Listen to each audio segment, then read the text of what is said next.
Notre Dame dedicates its new stadium in 1930 by meeting Navy. Rossi's team shows heads-up football. This play starts out as Navy's ball, with Gannon running to his right.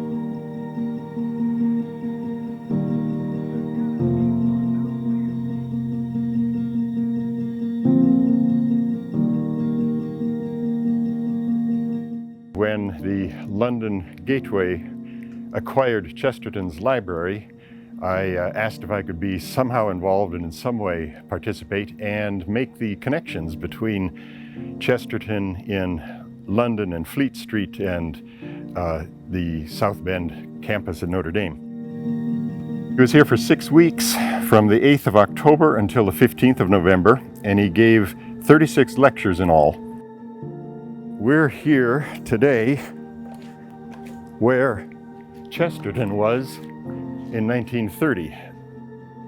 Friday, October 10th, the stadium was solemnly dedicated. Navy had come to play in this game.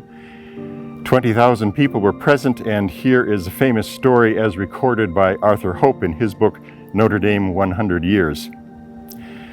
When the students saw the magnificent bulk of Chesterton going for the platform, they cheered wildly. "He's a man, who's a man? He's a Notre Dame man."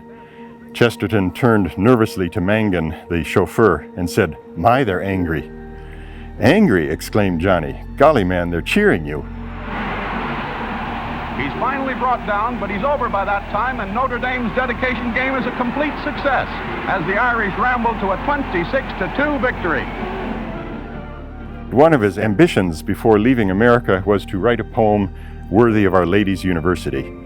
It was well known while he was here that the Golden Dome filled him with rapturous admiration.